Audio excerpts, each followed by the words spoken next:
Hi, it's me, Egbert, E-G-G-B-U-R-T, the owner of this radio station. I invite everyone to listen, no matter if you're young, old, black, white, Republican, Democrat, Libertarian, heck, I even want real estate agents listening to my station. Yes, even Rick and Tracy. You're all welcome. Now, it's back to my Goodwill ambassadors, Brad and John. I don't care if he's pooped his pants. It's one of my favorite drops. That's Whoopi Goldberg. Did you hear that, John? It's more articulate than Kamala's interview with Fox News. You want to talk about that for a minute? Yeah, and I didn't watch the whole thing, but I have seen select clips. I'm sure the only clips that I've seen were good right-wing clips. But yeah, it was a remarkable one. Did you watch the whole thing? I didn't watch it. I listened to the last 15 minutes of it. Okay, now I will say this something. I know this is, some people are going to go, oh my God, I can't believe you said that. There is a point where I think Brett Baer becomes a little bit obnoxious, where they're talking over each other. Now, I will say this because of the fact that, have you ever watched the miniseries Band of Brothers? You ever seen that before? I have seen it, yeah. Okay, there is a classic quote in there where, if you know the character who's played by David Schwimmer, who is the butthead drill instructor, whatever he was, and he was, at the time, he was lieutenant, and then, hold on a minute, let me clear my voice here. Winters, who ultimately becomes, I believe, a major, and David Schwimmer's character becomes a captain. There's a classic scene where, this is near the end of the series, where David Schwimmer's character is walking by Winters, who now the major, and he does not salute. And Major Winters calls him out and says, "You respect the rank, not the person."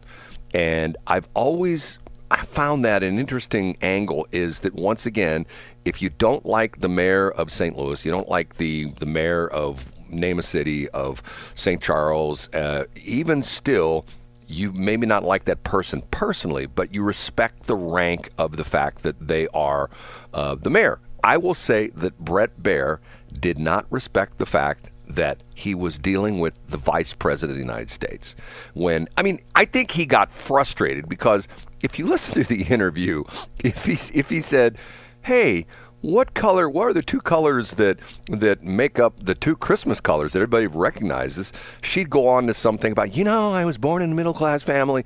She never answered any of the questions, and probably the biggest dodge where he asked the question that everybody wants to know, that remember this thing when it got to the point before, when Biden was still in the race, and it got to the point where you realized he just wasn't there all the time.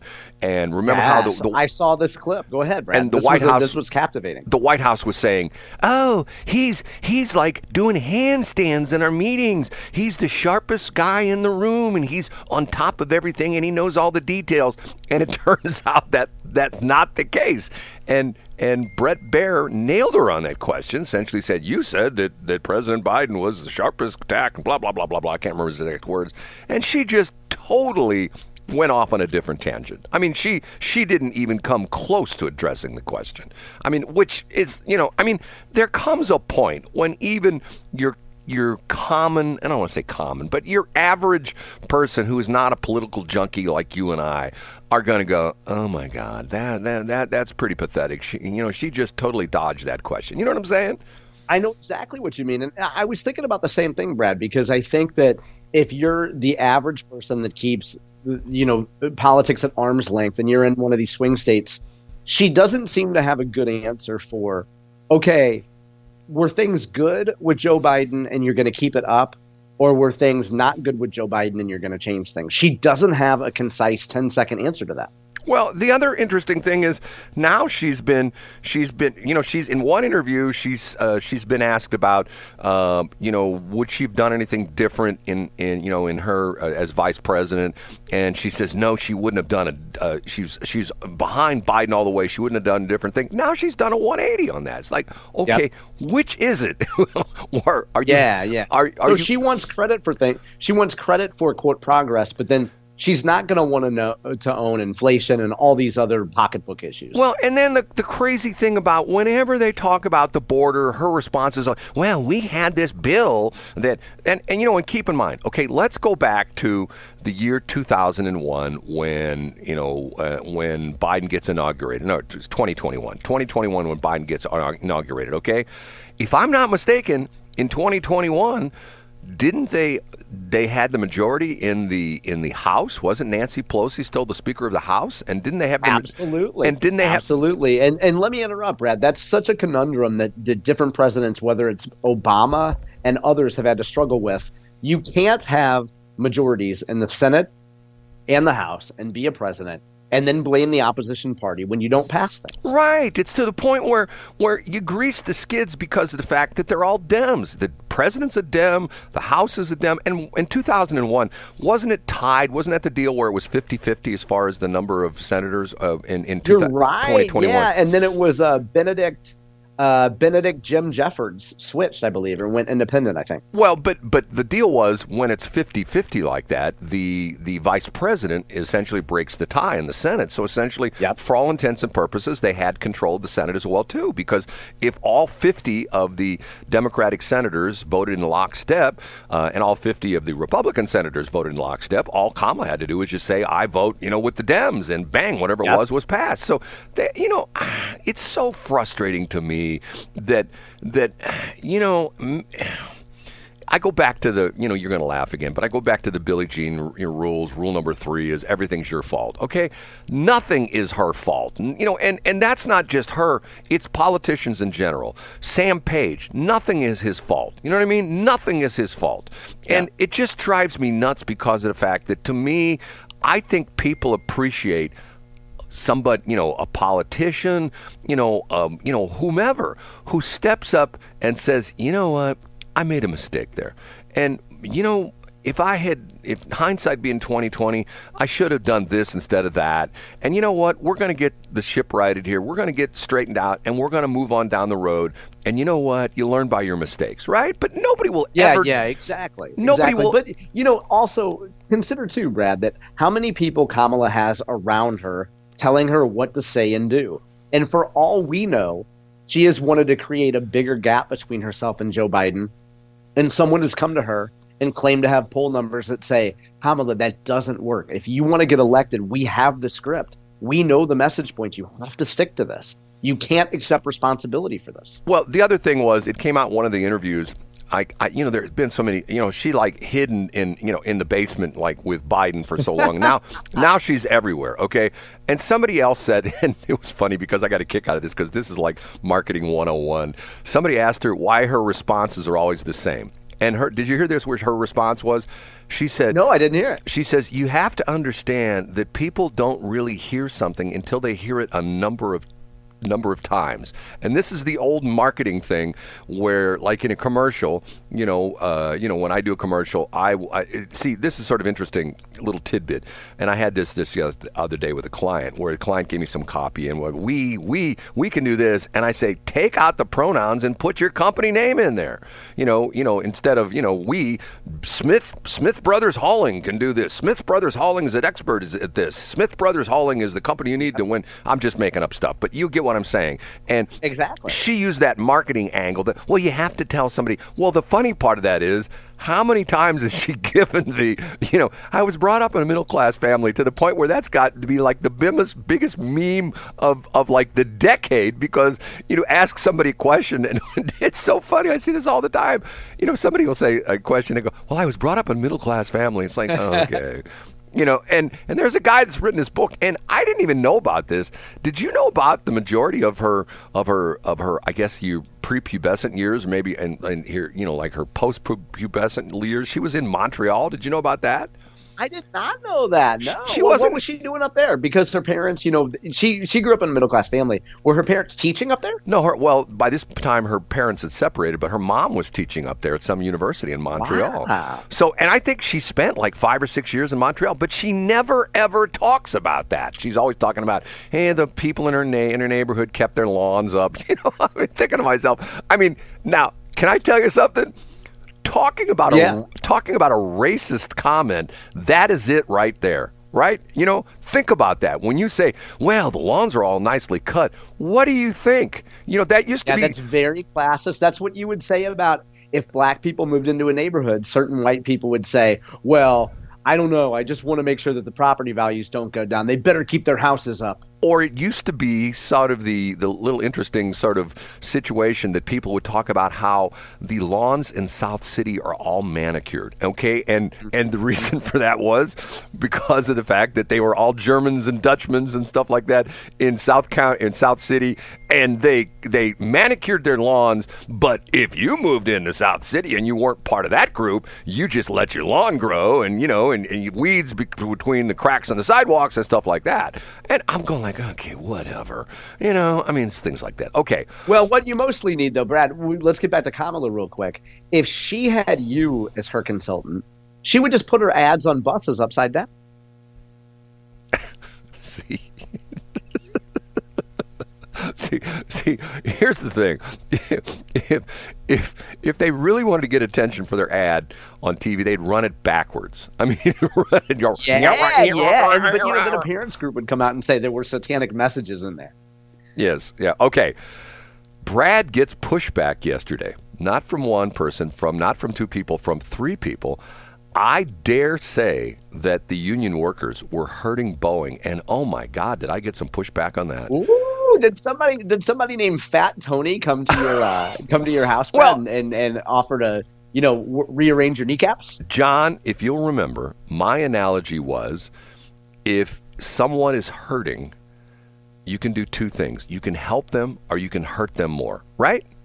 Yeah, absolutely. In a nutshell, that's and to the point where, and I'm not trying to make myself out to be the wonderful guy, but once again, I mentioned yesterday that through the course of my business, I've had advertisers who weren't doing well. As a matter of fact, during 2008, 2009, 2010, I don't know how many times I went through this with clients. Oh, I can't afford advertising anymore. Economy's in the toilet. I go, look, I'm just going to keep running the ads. And you know what?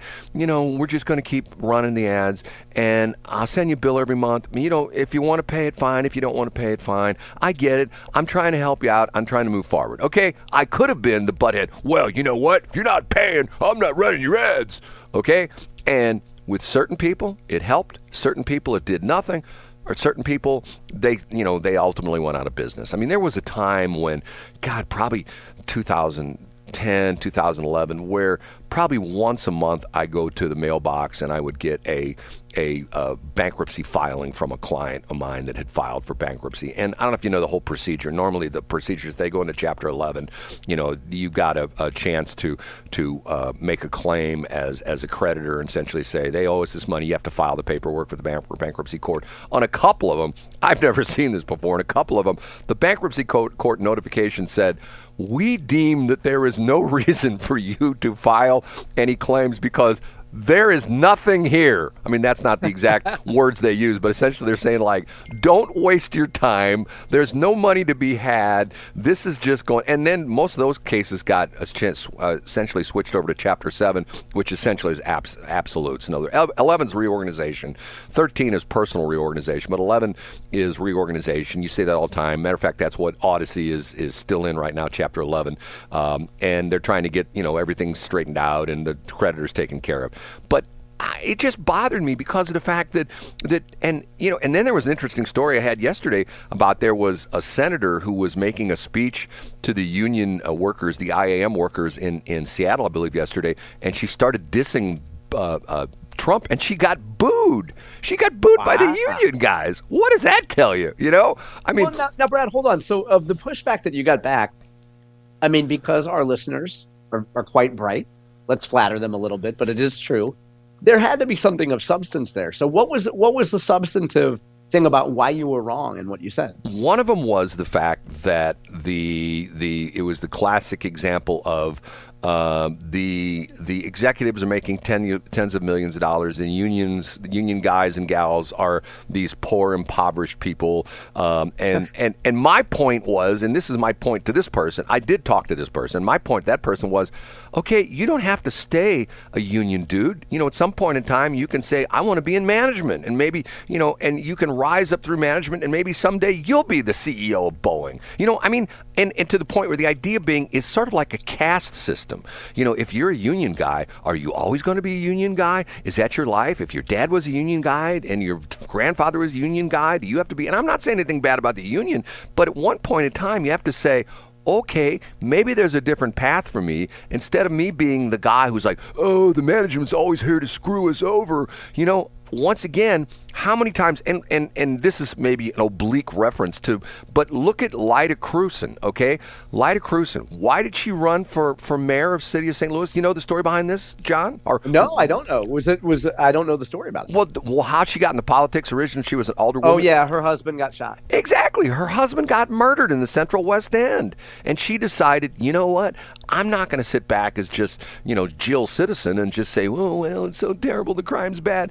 I'm going to do something about it. I'm going to run for city alderman. And she became an alderwoman, and then she became the mayor. So in other words, to somebody like that, I say to myself, go girl, because of the fact that she saw a problem which unfortunately impacted her tremendously personally. Her husband was murdered, by some thug in the Central West End, and instead of her cowering, for the rest of her life, oh my God, my husband got killed. Yeah. She essentially came out and said, you know what? I don't like the way this is turned out. I'm going to change this.